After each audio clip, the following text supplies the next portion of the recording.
ഇത് ക്രിസ്മസിന് സ്പെഷ്യലായിട്ട് അപ്പത്തിൻ്റെയും ബ്രെഡിൻ്റെയും എന്തിൻ്റെ കൂടെ വേണേലും കഴിക്കാൻ പറ്റിയ നല്ല ഒരു താറാവ് മപ്പാസ്. ഈ ക്രിസ്മസിന് നിങ്ങളിത് തീർച്ചയായും ഉണ്ടാക്കി നോക്കണം. Cook with Sophie, sharing 40 years experience. ഇതിനു വേണ്ടി ഞാൻ എടുത്തിരിക്കുന്നത് ഒരു താറാവ്. ഇത് ഇപ്പം പൊളിച്ച് വന്നു കഴിഞ്ഞപ്പോഴത്തേക്കും 1 കിലോ ഇറച്ചിയുണ്ട്. ഇത് സ്കിന്നോട് കൂടിയതാണ്, തൊലി പൊളിച്ചതല്ല. ഉപ്പിട്ട് 5-6 പ്രാവശ്യം കഴുകി കഴിഞ്ഞിട്ട് അരമണിക്കൂർ വിനാഗിരി ഒഴിച്ച വെള്ളത്തിൽ മുക്കി വെച്ചിരുന്നിട്ട് വീണ്ടും 5-8 പ്രാവശ്യം കഴുകി എടുത്താണ്. എല്ലാം കൂടി ഒരു 10-20 പ്രാവശ്യം ഞാനിത് കഴുകി എടുത്തിട്ടുണ്ട്. പ്രത്യേകിച്ച് താറാവിന് ഒരു ഉളുമ്പ് മണമുണ്ട്, അത് പോകണമെങ്കിൽ ഇങ്ങനെ തന്നെ ചെയ്യണം. ഇനി വിനാഗിരിക്ക് പകരം നാരങ്ങാനീരായാലും മതി. 3 അടത്തന സവാള നീളത്തിൽ കനം കുറച്ച് അരിഞ്ഞ് വെച്ചിരിക്കുന്നത്, 2 ഉരുളക്കിഴങ്ങ്, 2 തക്കാളിപ്പഴം, ഇത് രണ്ടും അരിഞ്ഞ് വെക്കേണ്ടതാണ്.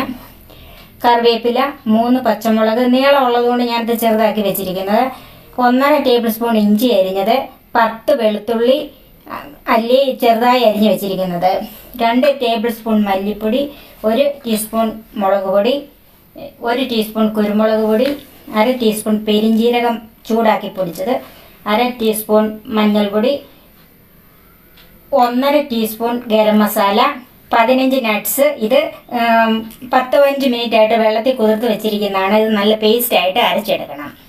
ഉപ്പ്, തേങ്ങയുടെ 1-ാം പാല്, 2-ാം പാല്. ഇത് ഒരു ഇടത്തരം തേങ്ങ മുഴുവനും ചിരണ്ടി അതിൽ നിന്ന് 1/4 കപ്പ് വെള്ളം ഒഴിച്ച് പിഴിഞ്ഞെടുത്ത 1-ാം പാല്. ഇത് നല്ല കുറുകിയ പാലാണ്. 2.5 കപ്പ് വെള്ളം ഒഴിച്ച് പിഴിഞ്ഞെടുത്ത 2-ാം പാല്.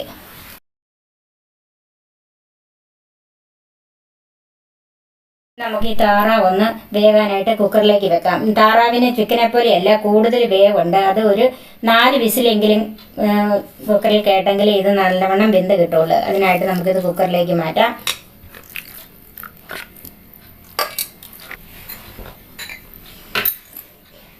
അതിന് കൂടെ കുറച്ച് കുരുമുളക് പൊടി, ബാക്കി നമ്മൾ ഇതിൻ്റെ കൂടെ ചേർക്കേണ്ടതാണ്.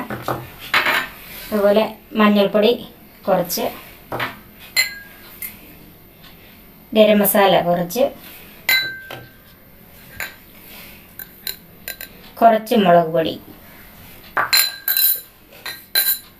ഇതിന് ആവശ്യത്തിനുള്ള ഉപ്പ്,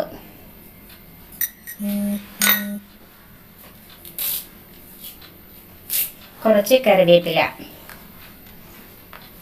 ഇതൊന്ന് നന്നായിട്ടൊന്ന് തിരുമ്മിയെടുക്കണം.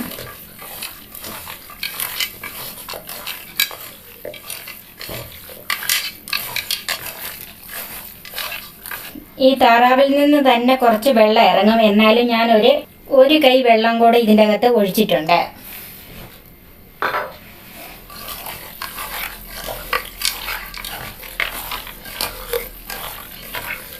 ഇനി ഇതടച്ച് 4 വിസിൽ കേൾക്കണം. അതിൽ 1 വിസില് ഹൈ ഫ്ലെയിമിലും 3 വിസില് തീ കുറച്ചിട്ടും കേൾക്കണം. ഈ കുതിർത്ത് വെച്ച നട്ട്സ് നമുക്കൊന്ന് അരച്ചെടുക്കാം. നല്ല പേസ്റ്റായിട്ട് അരച്ചെടുക്കണം. ഈ താറാവ് വേകുന്ന നേരത്ത് നമുക്ക് സവാള എല്ലാം കൂടെ ഒന്ന് വഴറ്റിയെടുക്കാം. അതിന് ഞാൻ വെളിച്ചെണ്ണയാണ് ഉപയോഗിക്കുന്നത്. എൻ്റെ കാര്യം പറയാൻ വിട്ടുപോയി. ഒരു 1.5 ടേബിൾ സ്പൂൺ വെളിച്ചെണ്ണ.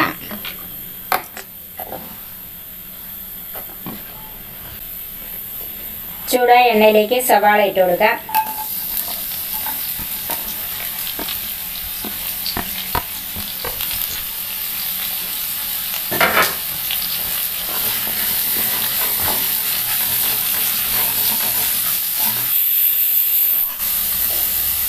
സവാളയിലേക്ക് കുറച്ച് ഉപ്പ് ചേർത്ത് കൊടുക്കാം.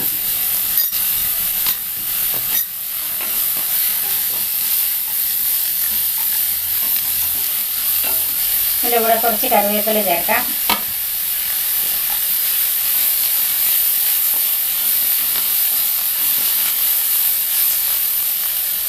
പച്ചമുളക്, ഇഞ്ചി,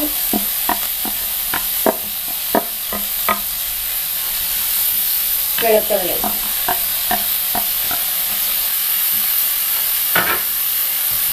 ഇത് ചേർത്ത് നന്നായിട്ടൊന്ന് വഴറ്റിയെടുക്കണം. ഇത് പച്ചപ്പ് മുഴുവൻ മാറി ഇതിൻ്റെ കളറൊന്ന് മാറി കിട്ടണം.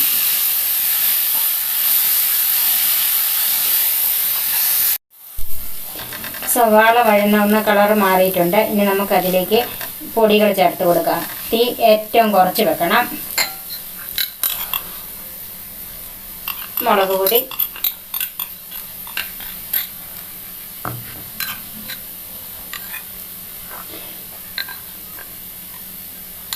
മല്ലിപ്പൊടി 2 ടേബിൾ സ്പൂൺ മല്ലിപ്പൊടി, മഞ്ഞൾപ്പൊടി. ഇത് നമ്മൾ ഇതിൻ്റെ ബാക്കി താറാവിനകത്തിട്ട് വേവിച്ചതാണ് മഞ്ഞൾപ്പൊടി. മുളക് പൊടി അങ്ങനെ തന്നെ, മല്ലിപ്പൊടി മാത്രം അതിൻ്റെ അകത്ത് ഇട്ടില്ല. കുരുമുളക് പൊടി അതും താറാവിനകത്തിട്ടതിൻ്റെ ബാക്കിയാണ്.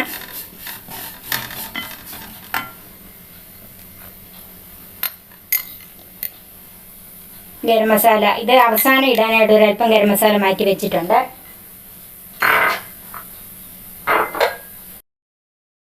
ഈ പൊടികളൊന്ന് നന്നായിട്ടൊന്ന് മൂത്ത് കിട്ടണം. തീ കുറച്ച് വെച്ച് തന്നെ മൂപ്പിക്കണം.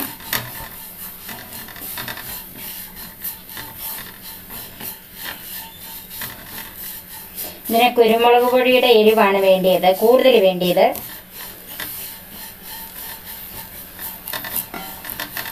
മുളക് പൊടി ഒരു കളറിന് ചേർക്കാന്നേ ഉള്ളൂ. ഇത് കാശ്മീരി മുളക് പൊടിയാണ് ഞാൻ ചേർത്തിരിക്കുന്നത്. ഇനി അങ്ങനെയല്ല, മുളക് പൊടിയുടെ എരിവും കളറും കൂടുതൽ വേണമെങ്കിൽ എരിവുള്ള മുളക് പൊടിയും കൂടെ ചേർക്കണം.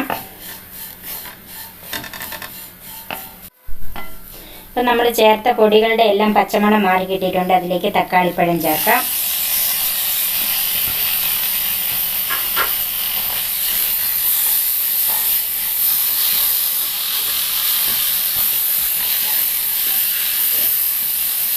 നന്നായിട്ടൊന്ന് വഴറ്റിയെടുക്കണം.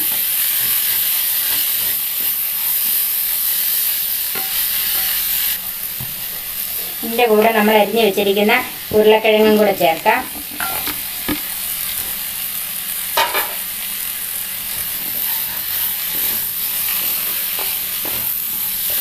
ഒരു 2-3 മിനിറ്റ് ഇതൊന്ന് വഴറ്റണം.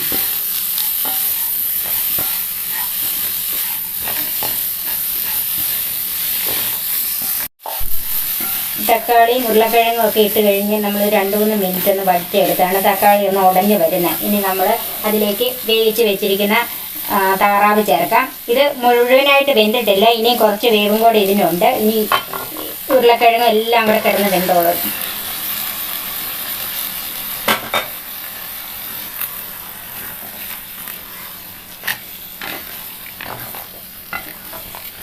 അതിലേക്ക് തേങ്ങയുടെ 2ാം പാല് ചേർത്ത് കൊടുക്കാം.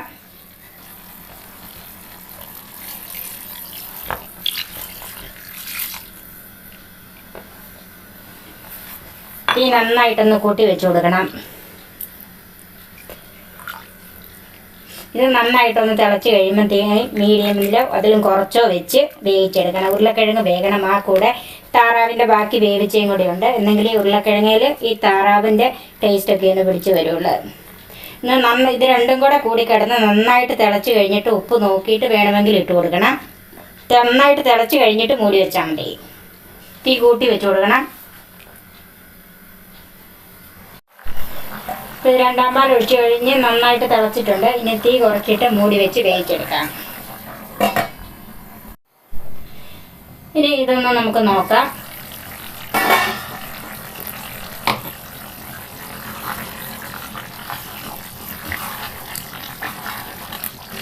ഇത് ഞാൻ ഒരു കഷ്ണം എടുത്ത് നോക്കിയതാണ്. നന്നായിട്ട് വെന്തിട്ടുണ്ട്. ഉരുളക്കിഴങ്ങും വെന്തിട്ടുണ്ട്. ഇതിൻ്റെ എണ്ണയും തെളിഞ്ഞിട്ടുണ്ട്.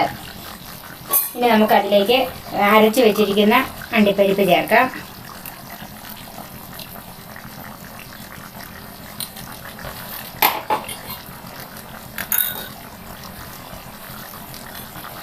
മിക്സ് ചെയ്യാം. നന്നായിട്ട് വെന്ത് കഴിഞ്ഞ് അണ്ടിപ്പരിപ്പ് ഒഴിക്കാവുള്ളൂ, അല്ലെങ്കിൽ അത് അടി പിടിക്കും. പെട്ടെന്ന് നമ്മുടെ കറി അങ്ങോട്ട് കുറുകും. കറി പെട്ടെന്ന് കുറുകുന്നതുകൊണ്ട് അടി പിടിക്കും. അതുകൊണ്ട് താറാവ് നന്നായിട്ട് വെന്ത് കഴിഞ്ഞേ ഒഴിക്കാവുള്ളൂ. അപ്പം അത് ഒഴിച്ച് കഴിഞ്ഞപ്പോഴേ കറി പെട്ടെന്നൊന്ന് കുറുകി കിട്ടി. ഒന്ന് തിളയ്ക്കണം.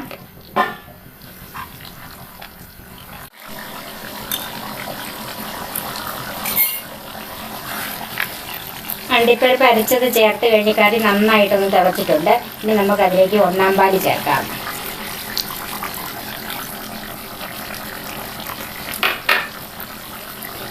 ഇനി ഒന്ന് നന്നായിട്ട് ഇളക്കി ഒന്ന് ആവി വന്നാൽ മതി. ചെറുതായിട്ടൊന്ന് തിള തുടങ്ങിയാൽ മതി. ഇതിൻ്റെ ഉപ്പും പുളിയും എല്ലാം നോക്കണം. പുളി അങ്ങനെ കൂടുതൽ വേണമെന്നുണ്ടെങ്കിൽ ഒരല്പം വിനാഗിരി ഒഴിച്ചു കൊടുത്താൽ മതി. എനിക്കിപ്പോൾ ആവശ്യത്തിനുള്ള പുളിയും ഉപ്പും ഒക്കെ ഉണ്ട്. ഇനി നമ്മൾ ബാക്കി വെച്ചിരിക്കുന്ന ഗരം മസാലയും പെരിഞ്ജീരകം പൊടിച്ചതും ചേർക്കണം.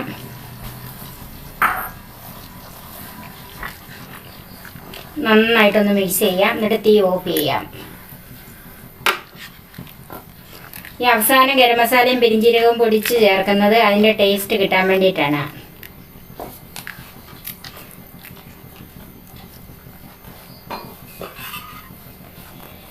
നമ്മുടെ താറാവ് മപ്പാസ് റെഡിയായി.